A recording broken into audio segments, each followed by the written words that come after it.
Hi everyone, I think I'm live on YouTube. I'm just going live on the other social media and I'll be with you in just a second. I need to coordinate Facebook, Instagram, and all of the rest.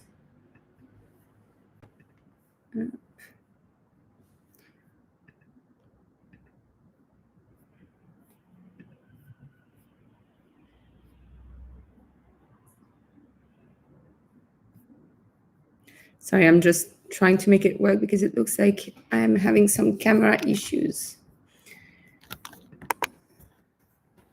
I'll need another second.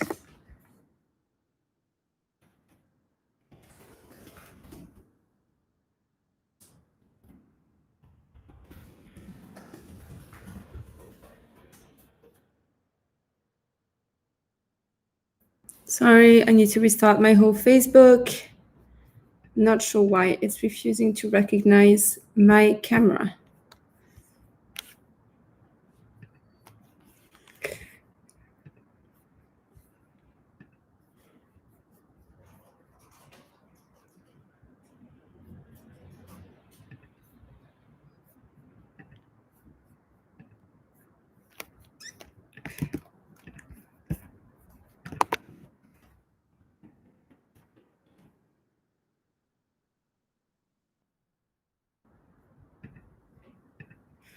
I'm almost there.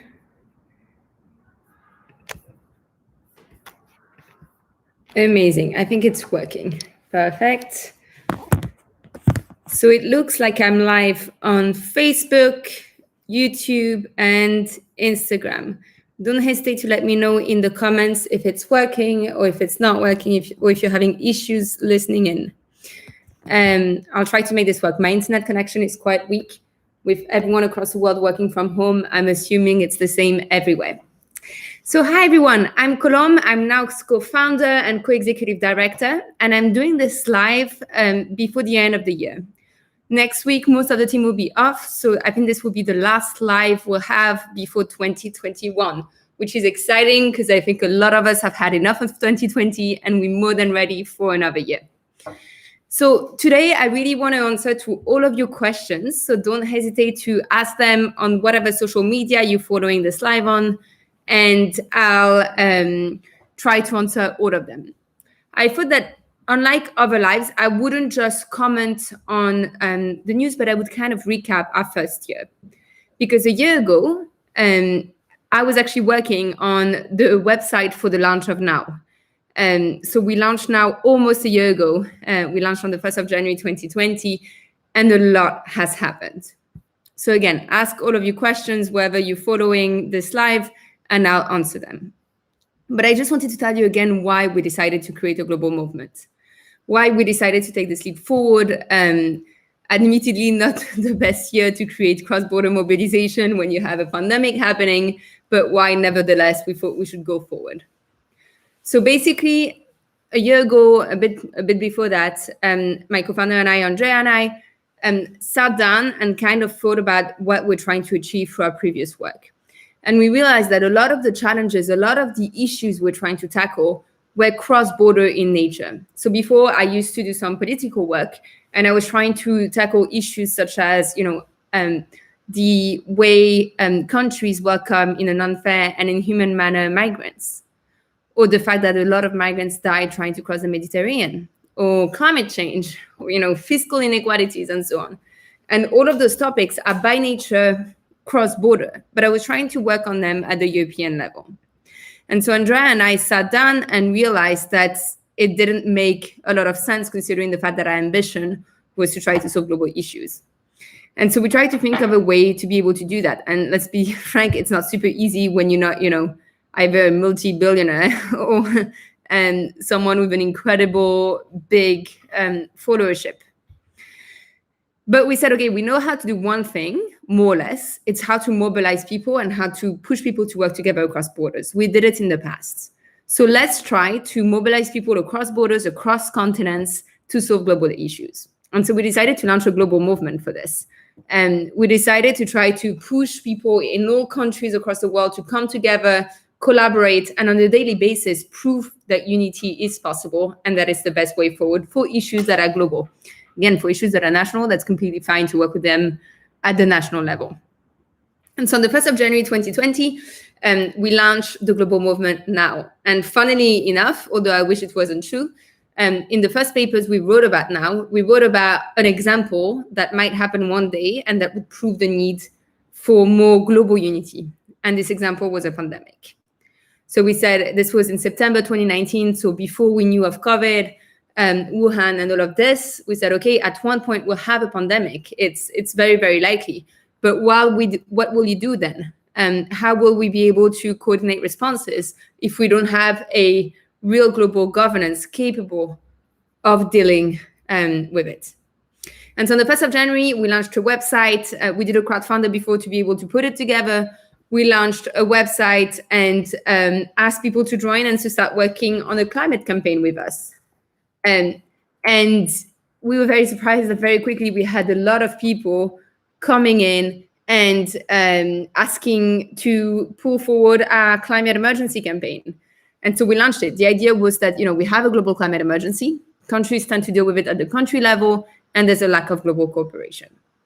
And the thing that is special with climate, I think, is that unlike other topics, climate activists have done a lot of work and have managed to create a real global consciousness. Climate activists have managed to show that climate doesn't stop at borders and that we need to deal with it together. So it's actually an easy topic for a global movement in the sense that the case has already been proven. But we realized that there was one idea that wasn't explored yet, which was the UN Security Council.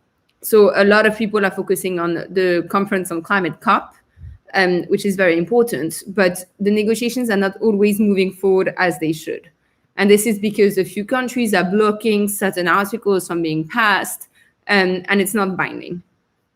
So we said, okay, let's try to find another way forward. And we found that under the UN Charter, under Chapter 7, the Security Council of the United Nations can take binding decisions on how to solve the climate crisis if it declares a global climate emergency.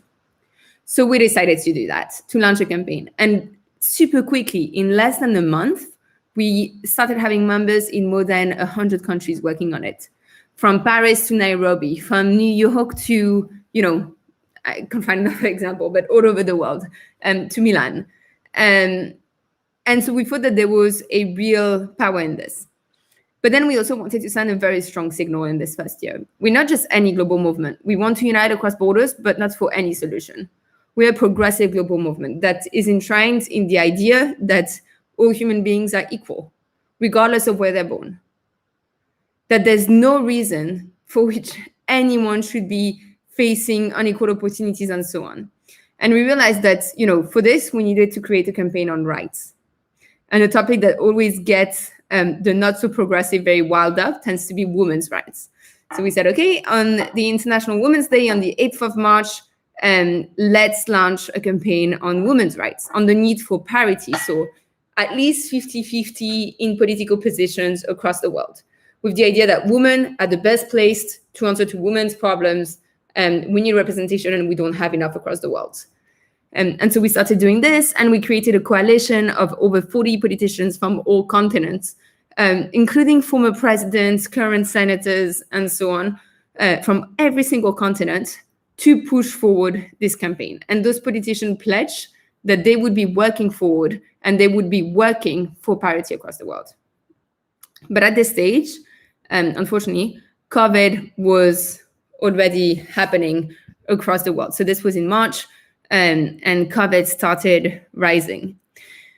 And we were only 2 months old. So at first, and by the way, thanks for all of the questions. I'll answer them in just a sec. I just want to finish on the campaign first. When we saw that COVID was happening, we had a tough choice to face, because as a global movement, we obviously wanted to talk about it and to try to launch a campaign on it. It proved our point that we need a better global governance to be able to answer to this, that we need more cooperation. A virus doesn't care about borders, so nor should we in our answer to it. But at the same time, because we're just 2 months old, we didn't want to pretend that we could, at this stage, pull forces one way or another on it and waste people's time, which is something we don't want to do. But then more and more, we started having members, including a member who's a health worker on the front line in Brazil, who came to us and told us, look, I joined this movement because I believe in unity, and so we need to speak out for this. We need to speak about the fact that when a vaccine is found, and again, bear in mind, this was April 2020, but when a vaccine is found, very few countries will have access to it. The truth is 7, 8 countries at first will have access to it. The rest of the world will be left behind, and this will be disastrous for humanity. And so we started a SNAP campaign because, again, at this stage, it was Andrea, Lara, and I full time. We didn't have a lot of resources to keep everything going, and a lot of volunteers behind pulling a lot of the weight. And we basically brought together a lot of doctors that have an online presence and that were themselves on the front line of the fight against the pandemic. And we asked them to advocate with us for a fair distribution of vaccines, but not any fair distribution, because being realistic at this stage, we already knew that a real fair distribution wasn't going to happen. And this is just because we've seen it in the past. I think it was 2014 when 7 or 8 countries got 90% of the world's supply of vaccines, and the rest of the world got it after a year and a half. Countries hoarded doses in advance, and we saw it happening already in April. The bidding happening and so on. And as Andrea is commenting, it's actually happening right now. And we see a few countries holding all of the doses, and a lot will be struggling to get access to the vaccine. And that's really unfair because the world won't be in a much better place unless all of us get it. And there's no reason for which people with the most money should be getting it first. But so we knew at this stage we wouldn't be able to actually ensure fair access. So we looked at what could be done to mitigate the disastrous consequences of the pandemic. And for that, those keeping us alive, health workers, those on the front line every day, needed to be protected. And when I say this, it's not only because it's the right thing to do. If they fight every day for us, obviously they need to be protected first. But it's also because it's the only smart thing to do. If health workers are not protecting us, if health workers are not vaccinated, then entire health systems will collapse across the world. And so we decided to launch a campaign with and in collaboration with the doctors, influencers that helped us ahead of something called the World Health Assembly, which is basically the member states of the World Health Organization sitting together and making some decisions on health across the world. And we demanded that they share at least enough vaccines to vaccinate first health workers across the world, because health workers across the world represent less than 1% of the world population. They are keeping the planet alive, but have inadequate access to protective equipment, inadequate access to resources, are understaffed, underpaid, and so on. And they need to be protected first for them and for our common good.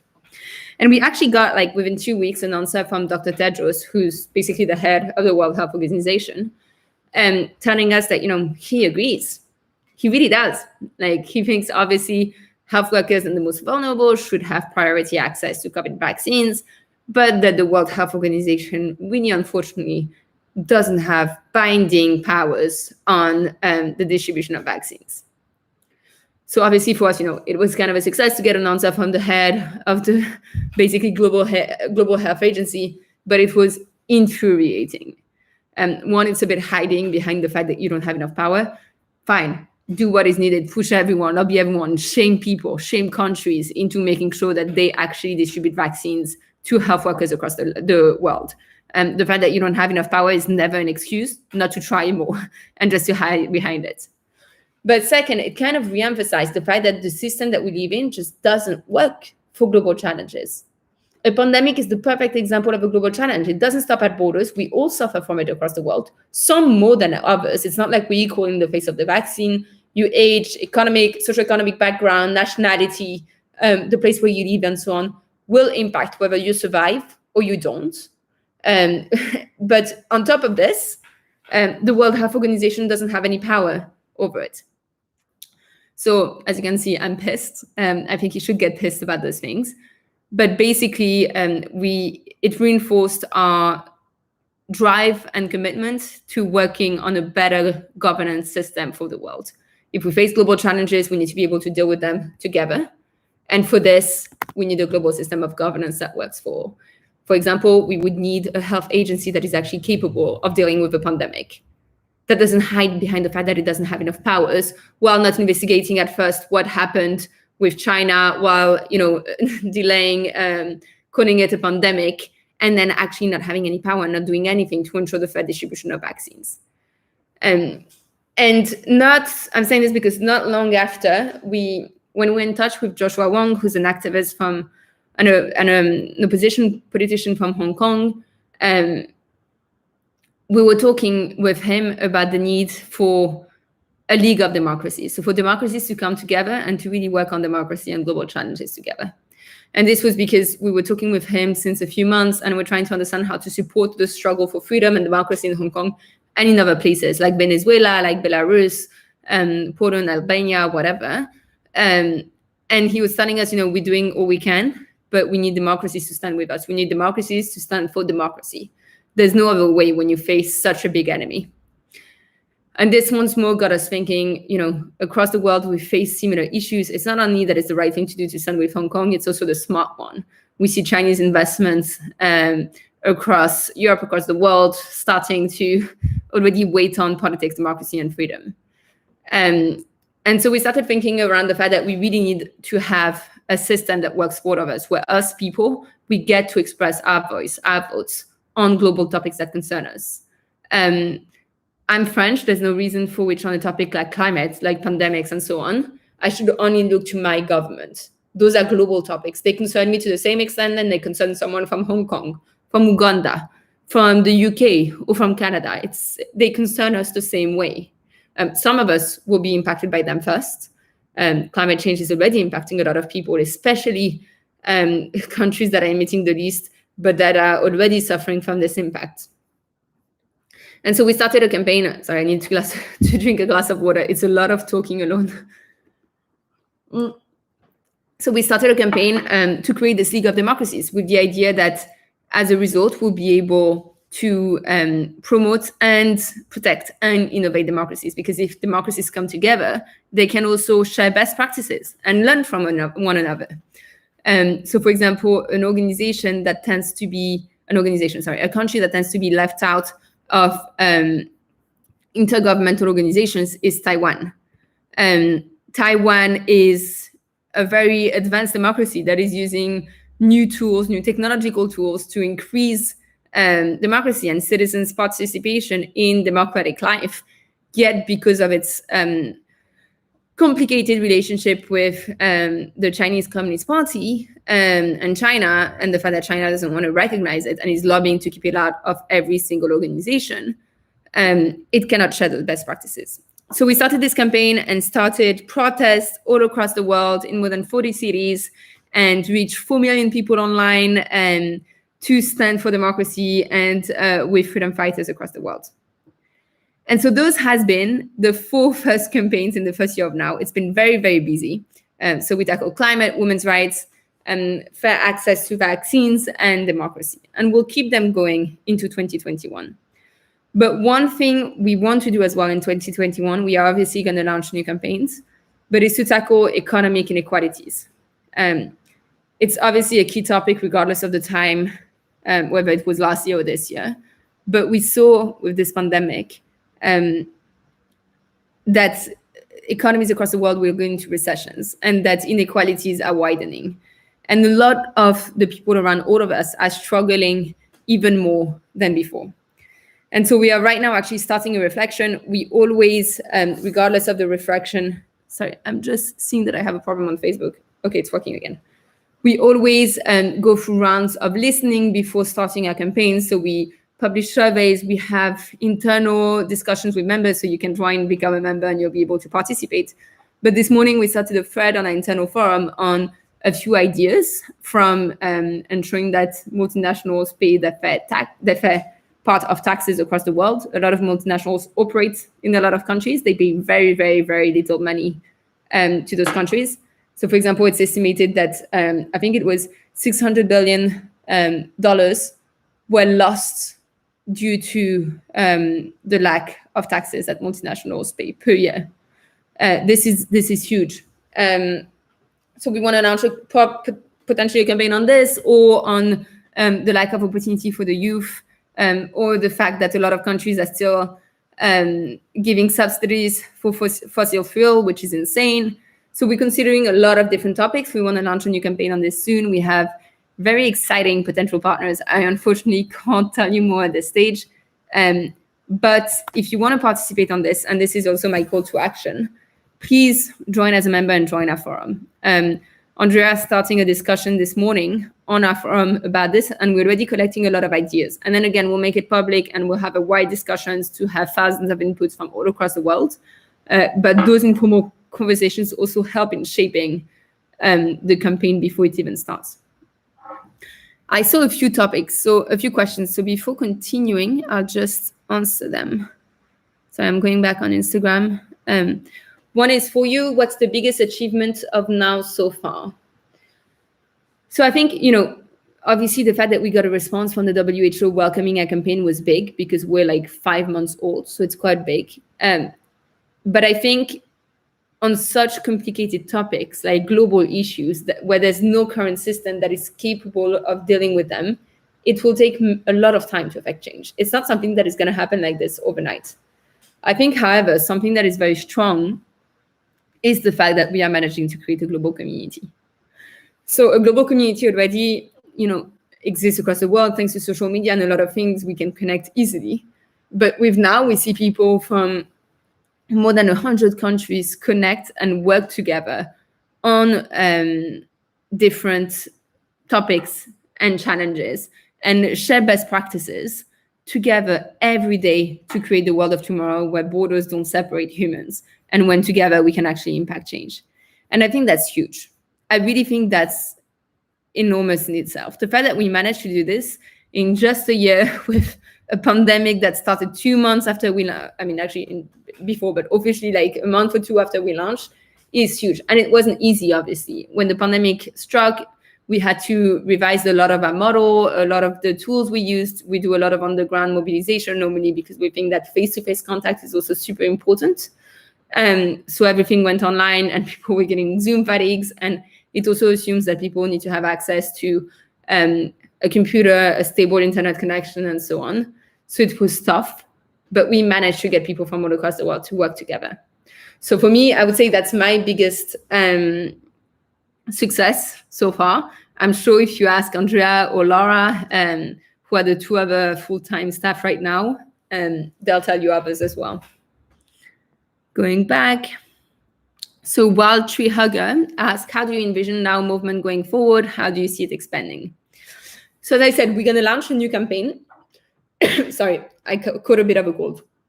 We're going to launch a new campaign in 2021 on economic inequalities. And we're also going to grow quite a bit, I think, because we just hired a new social media manager that will join us at the beginning of January, so in just a couple of days. We'll do an official announcement when she joins, but I can tell you that she's a very seasoned activist from Hong Kong, which is super exciting.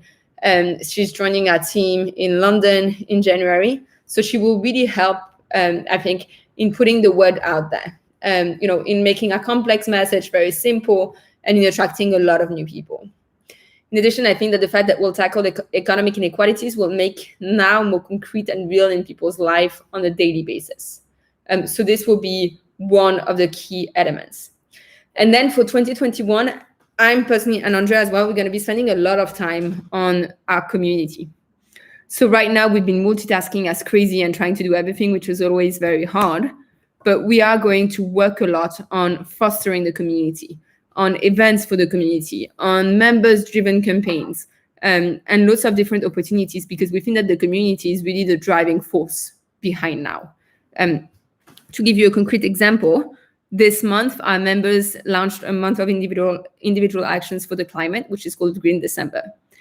And it's very strong because basically people from all continents came together and said, okay, look, governments are not doing enough. The pandemic means that the climate is or at least not at the top of the agenda, if not at the bottom right now.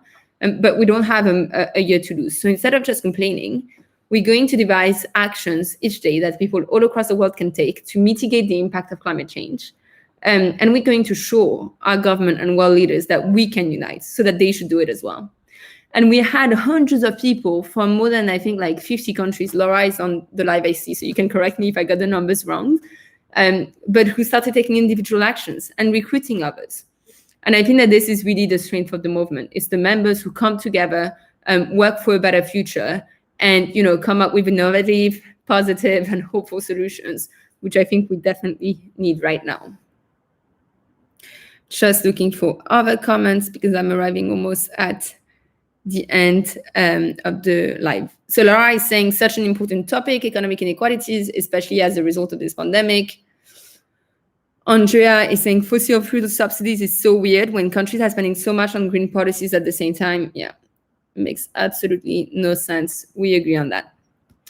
Sorry, I'm just checking all of the comments. But basically, I told you about the campaigns we launched. The next campaigns we are going to launch very, very soon. The expansion of the team we're having with a new member joining Laura, Andrea, and I in the full-time team. And the fact that we are going to be spending a lot of our time working on building the community, improving our reach across countries, and so on. So what you can expect from us, and I'll conclude with this, it's the end of the year, and we still have a lot of work to do in the next couple of days, but we are, because we're a transparent organization, going to publish an end of the year report where all people and all of our members will receive it and be able to see what we achieved, our key numbers, our targets, and the plan for 2021. So this is the next thing happening. And then beginning of 2021, we're coming back strong with the idea of having members all across the world impact change. So I have 2 requests for you before I end this live. One is Drawing Green December, this month of individual actions for the climate. It's happening right now at the moment.